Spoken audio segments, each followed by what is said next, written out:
ప్రభు అయినటువంటి యేసుక్రీస్తు నామానికి స్తోత్రాలు. నేటి క్రైస్తవ సమాజంకు ప్రభు పేరిట వందనాలు తెలియజేసుకుంటున్నాను. రియల్ హీరో మీ జీవితాలలో ఎవరు? నా జీవితంలో రియల్ హీరోగా ఎవరిని అంగీకరించానో ముందు చెప్తాను. మా చిన్నతనంలో బీడీలకు దారం కట్టడానికి కొంతమందికి వెళ్ళేవాళ్ళం. స్కూల్ నుంచి రాగానే అక్కడక్కడ బ్లాక్ అండ్ వైట్ టీవీలు ఉండేవి. వాళ్ళు తీసుకెళ్తే వెళ్ళేవాళ్ళం. వెళ్తున్నప్పుడు అక్కడ కర్తవ్యం సినిమా నేను చూశాను. కర్తవ్యం సినిమా చూసినప్పుడు అందులో విజయశాంతి వెంకటేష్ గారు ఉన్నారు. వారి న్యాయం గురించి పోరాడడం చూశాను. దానిని ఒక్కసారి 2 సార్లు రాని అప్పుడప్పుడు చూసేసరికి టీవీలలో, థియేటర్లలో కాదు, మేము పుట్టు క్రైస్తవులమే. కానీ ఇంటికి వచ్చిన తర్వాత మా మమ్మీ ఈపు విమానం మూత మోగించేది, చూడకూడదు వెళ్ళొద్దు అని. ఆ కాలంలో ఎక్కడో ఒక్క దగ్గర ఉండే టీవీ. అయితే ఆ సందర్భంలో వారు చేసిన దాన్ని నేను చూశాను. ఇక అక్కడక్కడ స్టార్ట్ అయిన దాన్ని బట్టి దారం గట్టాల బిడిలు నేర్చుకోవాలంటే వారితో వెళ్ళాలి కదా, తప్పకుండా వారితో వెళ్ళాలి. వాళ్ళు తీసుకెళ్ళిన దగ్గర మేము బయట కూర్చోవాలి, ఇంట కూర్చోవాలి. కాబట్టి ఆ సమయంలో చూసినప్పుడు నేను వారికి ఫ్యాన్ అయిపోయాను. అప్పుడు ఫ్యాన్ అయ్యేది ఏం తెలుసు మనకు, కానీ ఇష్టం వాళ్ళంటే అనేది ఒకటి తెలుసు. కానీ కొన్ని చూసేసరికి ఇందులో ఈ రీతిగా ఉన్నారు, ఇందులో ఈ రీతిగా ఉన్నారు అనేది అయిపోయింది. అయిపోయిన తర్వాత అవును ఇక్కడ ఇది చేసారు, ఏది చేస్తారు వాళ్ళని చూసి. ఇప్పుడు కూడా అది నాకు ఒకటి ప్రశ్న మిగిలిపోయింది. ప్రశ్న నా జీవితంలో మిగిలింది. కానీ పూర్తి మారుమనసులోకి వచ్చిన తర్వాత యేసు ప్రభుల వారిని నేను రియల్ హీరోగా చేసుకున్నాను. ఆయన ఇక్కడ ఈ స్థలంలో ఒక్క రీతిగా ఆయన హీరోగా లేడు. మరి మీ జీవితాలలో ఎవరు హీరోగా చేసుకున్నావు? ఒక్కసారి జ్ఞాపకం చేసుకో. నీవు ఎన్నుకున్న హీరోలు ఎలా ఉన్నారు? ఈ సినిమాలో ఒకలాగా, ఆ సినిమాలో ఒకలాగా వారు ఉన్నట్లయితే అందులో ఏ పాత్ర తీసుకుంటావు నీవు? అందులో ఏ పాత్ర తీసుకొని నీ జీవితంలో నీవు బలపరుచుకుంటావు? ఏ పాత్ర తీసుకొని నా జీవితంలో స్థిరపడతావు? ఇందులో ఒక రకంగా ఉంటారు, ఇందులో ఒక రకమైన పాత్ర చేస్తారు. ఎందుకంటే వారి వృత్తి అది, వారు దాన్ని ఎంచుకున్నారు, అందులో క్రమంగా వాళ్ళు వెళ్ళిపోతున్నారు. కానీ చూసేవారు మనం దేనికి అప్డేట్ అవుతున్నాం? ఇందులో న్యాయం గురించి ఉంది, ఇందులో పోరాటం గురించి ఉంది, అందులో సంసారం గురించి ఉంది. ఇందులోంచి కొంచెం తీసుకొని నీ జీవితం నువ్వు స్థిరపరచుకుంటున్నావా? ఒక్కసారి జ్ఞాపకం తీసుకో. లేదు అంటే ఏ విధంగా స్థిరపరచుకుంటున్నావు నీవు? ఇందులో ఉన్నట్లు కొంచెం, అందులో ఉన్నట్లు కొంచెం నువ్వు మాట్లాడుతున్నావా? వారు బైక్ పైకి లేవడతారు కొన్ని సినిమాలలో. అలా బైక్ లేవడుతున్నావా? చింపిరి పాయింట్ వేసుకుంటారు. ఆ చింపిరి పాయింట్ వేసుకుంటున్నావా? చింపిరి గుడ్డు కొంచెం పైనకి లేస్తే జుట్టు పెద్దగా ఉంటుంది, అలా కట్ చేసుకుంటున్నావా? ఇంకా చూసినట్లయితే ఇక్కడ గడ్డం పెంచుకుంటారు వాళ్ళు. అనేక మార్ల ఇటువంటివన్నీ వాళ్ళు అక్కడ ఇందులో కొన్ని చేస్తారు. ఇవన్నిటిని కలిసి నీవు ఒక్కడివి.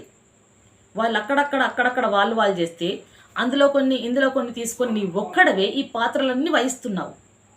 ఈ పాత్రలన్నీ జుట్టు పెంచుకోవడం, బైకు లేవడం అన్నీ నువ్వు ప్రయత్నిస్తుంటే చూసిన సమాజం నిన్నేమనుకుంటుంది? హీరో అనుకోదు, నిన్ను జీరో అనుకుంటుంది. ఎందుకు అనుకుంటుంది? అందులో వారు చేసినప్పుడు ఆహా లేపారు, అవి పిల్లలు చూడరా అని అనుకుంటారు. ఆ గడ్డం ఉంది కదా అంతే, ఏదో చూసి వదిలేస్తారు. కానీ నువ్వు పట్టుకుంటున్నది ఎవరిని నీ జీవితంలో హీరోగా చేర్చుకున్నావు మంచిదే. ఒక దాని మీద నువ్వు స్థిరపడ్డావా అనేది లేదు కదా. నువ్వు ఇవన్నీ చేసేసరికి సమాజంలో ఎలా అయిపోయావంటే నీవు అసహ్యకరంగా మారిపోయావు, వ్యతిరేకకరంగా మారిపోయావు. ఎవరు చూసి కూడా అంతేలే అనే విధంగా అయిపోయావు. కానీ ఇంకొక బాబును చూపించి నీ మాదిరికరమైన జీవితంలో చూపించే స్థితిలో నీవు లేవు. అదే కాదు, నీకు ఇంకో విషయం కూడా నేను బయలుపరుస్తాను. నీ వల్ల వారికి ఫ్యాన్ చాలామంది మీలాంటి వారు అయిపోయేసరికి వారికి డబ్బులు వచ్చాయి, వారికి గౌరవం పెరిగింది. కానీ నీకేం పెరిగింది? నీ గౌరవం పెరిగిందా? లేదు, నీకు అవమానం పెరిగింది. అవమానమే కాదు, అందరూ ఒక దగ్గరికి హీరో వస్తున్నాడంటే వెళ్ళి అందరు ఆటోగ్రాఫ్ అని ఫోటోలు తీసుకుంటారు. అందరు తీసుకుంటారు, నీవు ఆటోగ్రాఫ్ తీసుకుంటావు. అందులో నీకు ఒరిగింది ఏమి? నేను ఆ అన్నను కలిశాను, నేను వీరిని కలిశాను చెప్పుకోవడము తప్ప నిన్ను హీరోగా ఎవరైనా గుర్తించారా? నిన్ను ప్రత్యేకమైన వ్యక్తిగా ఎవరైనా గుర్తించారా? నిన్ను గుర్తించేట్లు వాళ్ళు చేశారా? నిన్ను వారన్నా ఆటోగ్రాఫ్ ఇచ్చినంత సేపే ఇలా వారికి ఫ్యాన్స్ వస్తారు, వారికి ఎక్కువ పేరు వస్తుంది.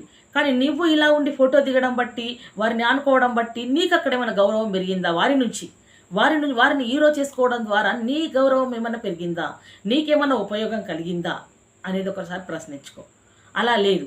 నీవు సమాజంలో వారి దగ్గర ఆటోగ్రాఫ్ తీసుకోగానే నీకు సమాజంలో గౌరవం పెరిగిందా అంటే సమాజంలో లేదు, వారి దగ్గర లేదు.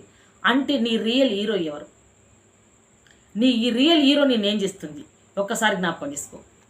నీవు వాళ్ళ దగ్గరికి అన్న అని పరిగెత్తుకుంటూ ఉరుకుతావు, ప్రాణం ఇడిసేటంత ప్రేమిస్తావు. కానీ నీ ప్రాణం పోతుంది అని అంటే వచ్చి నిన్ను కాపాడేవాడెవరు? నీకు ఇబ్బందులు కలుగుతున్నాయంటే నేను విడిపించేవారికి ఎవరు? నీకు కలుగుతున్న కష్ట నష్టాల నుంచి నేను దాటించేవారు ఎవరు? నువ్వు తెలిసి తెలియక చేస్తున్న పాప శాపం నుంచి నేను విడిపించేది ఎవరు? ఆ సమయానికి వారు వస్తారా? వారు రారు. ఎందుకు రారు? వారు ఫుల్ బిజీ.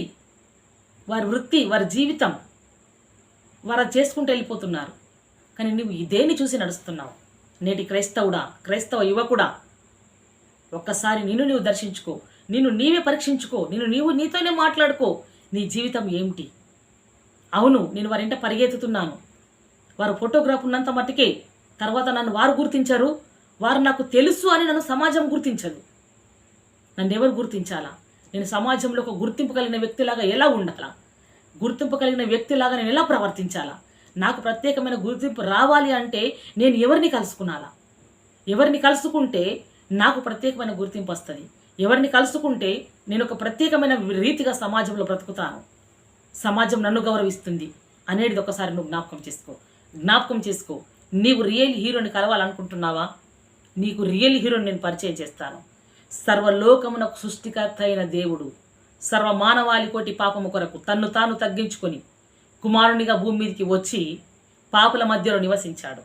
పాపుల మధ్యలో నివసించి సర్వమానవాళి కోటి పాపమంతా తొలగించాలి అనుకున్నాడు.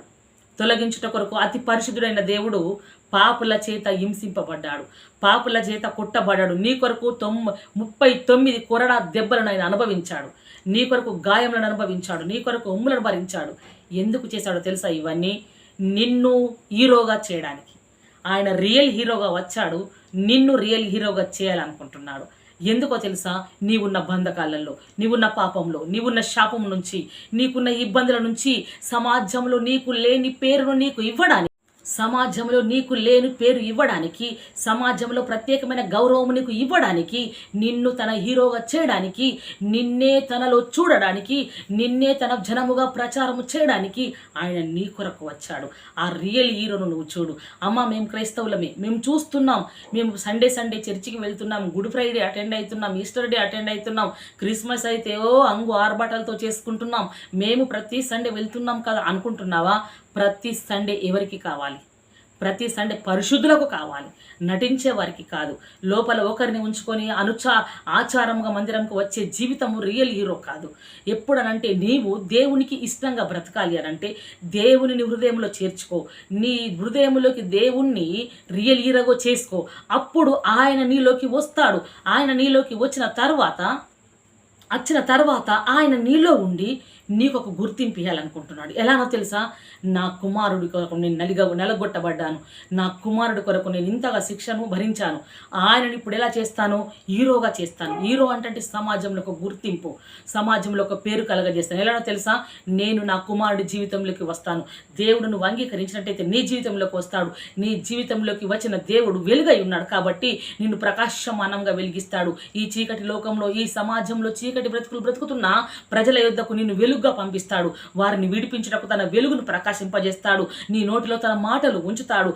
నీ నోట్లో ఉంచిన ఆ మాటలు బంధకాలలో ఉన్న ప్రజలను నీవు విడిపించుటకు వాటిని ప్రకటించేటట్టు చేస్తాడు. శాపంలో ఉన్న వారిని విడిపించుటకు ప్రకటించేటట్టు చేస్తాడు. నశించిపోతున్న వారిని దరి చేర్చుకుంటకు ఆదరించే ఆత్మ నీలో ఉంచుతాడు. అప్పుడు దేవుడు ఇవన్నీ నీలో ఉండి చేస్తాడు. నీలో ఉండి సమాజంలో దేవుడు నిన్ను హీరోగా తింపుతాడు. అప్పుడు నిన్ను చూసిన ప్రజలు రక్షిస్తున్నావు, నరకము నుండి రక్షిస్తున్నావు, ప్రజల బాధల నుంచి విడిపిస్తున్నావు, ఆకలి బాధల నుంచి విడిపిస్తున్నావు, ఆకలి లేని వారికి ఆహారం పెడుతున్నావు, బట్ట లేని వారికి వస్త్రములు ఇస్తున్నావు, అన్ని నీతి కార్యములు నీవు జరిగిస్తున్నావు. ఎవరిని చూసి? నీ హృదయంలో చేర్చుకున్న రియల్ హీరో యేసు ప్రభుల వారిని చూసి, యేసు ప్రభుల వారు ఇచ్చిన ఆజ్ఞ ప్రకారము, తండ్రి నీకు ఇచ్చిన అధికారము చొప్పున నీవు చేయడము ద్వారా అక్కడ తండ్రికి ఇచ్చిన విలువ అనగా క్రీస్తు యేసుల వారికి ఇచ్చిన విలువ అనగా క్రీస్తు యేసుల వారికి ఇచ్చిన గౌరవ మర్యాదములు నీకు దొరుకుతున్నాయి. నీకు దొరికినప్పుడు నీవే రియల్ హీరో. అప్పుడు నువ్వు నిలబడ్డప్పుడు సమాజము, నువ్వు ప్రకటించడానికి వెళ్తున్నప్పుడు, నువ్వు బోధించడానికి వెళ్తున్నప్పుడు, నువ్వు రోడ్డు వెంబడి నడుస్తున్నప్పుడు, నువ్వు పాడుతున్నప్పుడు, నువ్వు ఆరాధన చేస్తున్నప్పుడు, నువ్వు మందిరంలోకి బయలుదేరుతున్నప్పుడు అదే సమాజము నీ యొద్దకు వచ్చి అన్న ఒక ఆటోగ్రాఫ్, అన్న ఒక ఫోటో, అన్న ఒక స్మాల్ ఫోటో అని నిన్ను బ్రతిమిలాడుతారు. నిన్ను రియల్ హీరోగా చేసిన హీరోను, నీవు రియల్ హీరోను చేర్చుకున్నావు అనుకో, యేసు ప్రభుల వారిని నిన్ను హీరోగా చేసిన అతని ద్వారా నిన్ను ప్రజలు హీరోగా గుర్తిస్తారు. నిన్ను ప్రజలు ప్రత్యేకంగా విన్నప్పుడు ప్రజలు గుర్తిస్తారు. ప్రజలు గుర్తిస్తారు. ఆయన బలవంతుడై ఉండి బలహీనుడయ్యాడు, సర్వశక్తిమంతుడై శక్తిహీనుడయ్యాడు నీ కొరకు, నిన్ను బలపరచడం కొరకు, నిన్ను శక్తితో రింపుట కొరకు ఆయన ఆ విధంగా ఉన్నాడు. ఆయన సిలువలో తీర్పు పొందాడు నీ కొరకు. కాబట్టి ఆయన ఏమంటున్నాడు, మరణ శాసనాన్ని కూడా నీ కొరకు త్రుంచి వేస్తాడు. మరణాన్ని త్రుంచి వేసి సిలువలో నీకు మరణము లేదు, నీకు విజయం ఉంది. నువ్వు ప్రకటించిన ప్రతి చోట చనిపోయేవారు విడుదలనిస్తాను, వారికి జీవం ఇస్తానండి దేవుడు నీ లోపల నుండి కార్యములు జరిగిస్తాడు. కాబట్టి అప్పుడే నీవు సమాజంలో హీరో. నీవు ఎవరెంబటో పరిగెత్తడం కాదు, సమాజం నీ వెనుక పరిగెత్తుతుంది, సమాజం నీతోనే పరిగెత్తుతుంది. అది నువ్వు కోరుకునాలి. కాబట్టి ఇక్కడ అంటున్నాడు, ఏమంటున్నాడు అంటే ఇక్కడ ఏం వాక్యం సెలవిస్తుందనంటే, మనకు దేవుడు సర్వలోక మాలిన్య పాపము కొరకు సర్వశక్తిమంతుడు మన కొరకు వచ్చి ఉన్నాడు. ఆయన మన నోటికి ఆహారముగా వచ్చి ఉన్నాడు కదా. ఇంతటి రియల్ హీరోని మనం తీసుకుంటే ఆయన కొట్టబడ్డ ఒక్కొక్క దెబ్బ నీ జీవితంలో నిన్ను హీరోగా మార్చాలి. ఆయన నీ కొరకు నలగొట్టబడ్డ ఆ ముళ్ళ కిరీటము నీ తలంపులు మార్చబడాలి. అవన్నీ రియల్ హీరో నీకు నేర్పిస్తున్నాడు. నువ్వు నేర్పించినప్పుడు వీటన్నిటిని నువ్వు ధరించుకొని అప్పుడు నీవు నటించడం కాదు, నువ్వు బ్రతకడం మొదలు పెడతావు. చూడు, అక్కడ వారికి నేర్పిస్తే వారు అందులో పాత్రలుగా నటించాలి. ఇక్కడ నీకు నేర్పిస్తున్న ఈ హీరో నిన్ను పాత్రగా తయారు చేస్తాడు. ఈ పాత్రలో సమస్తము రింపాడు, ఈ పాత్రలో అన్నీ నీకు ఇమిడించుంచాడు. ఈ పాత్రలో రింపిన వాటిని నువ్వు ఉపయోగించు. విస్తారంగా పొంగిపోయే అనుభవంలో నుండి నువ్వు విస్తారంగా ప్రజలకు ఇవ్వడం ఆరంభించు. అప్పుడు నీవు హీరోగా నిన్నే సమాజం గుర్తిస్తుంది. కాబట్టి నీ రియల్ హీరో ఈ వాక్యం విన్న తర్వాత యేసు ప్రభువును చేర్చుకుంటేనే నీకు రియల్ జీవితం ఉంది. లేదు అని నీవు త్రోవలు తప్పి నమ్ముకున్నాను కదా అని ఉండకు. నమ్ముకున్నాని క్రైస్తవుడు ఉండకూడదు, కానీ క్రీస్తును హృదయంలో చేర్చుకునాలి. ఎప్పుడు నమ్ముకున్నవాడు అమ్ముకుంటాడు తన జీవితాన్ని, కానీ క్రీస్తును నమ్మినవాడు నమ్మకం కలిగి బ్రతుకుతాడు. నమ్మకంలో స్థిరమైన పునాది పైన నిలబడతాడు. క్రైస్తవుడు బలమైన పునాదిగా నిలబడితేనే ఎన్ని ఒడిదొడుకులు వచ్చినా అందులో నుంచి కదలలేడు. కాబట్టి నీవు గనక ఈ విధంగా చేస్తే నిన్నే దేవుడు హీరోగా ప్రజలకు ప్రకటన చేస్తాడు. ఇది గుర్తుంచుకొని దేవుడు మన ఆత్మల నిమిత్తం ఈ మాటలు దీవించి మన హృదయాలలో మన జీవితాలలో రియల్ హీరోగా మర్చుకున్నామో ఆయన పడ్డ బాధలలో నుండి మనకు బలాన్ని ఇస్తాడు, శక్తినిచ్చి మనల్ని వాడుకుంటాడు. ఇట్టి మాటలు దేవుడు మన ఆత్మను దీవించి ఆశీర్వదించి ఫలింపజేయునుగాక. ఆమేన్. Praise the lord.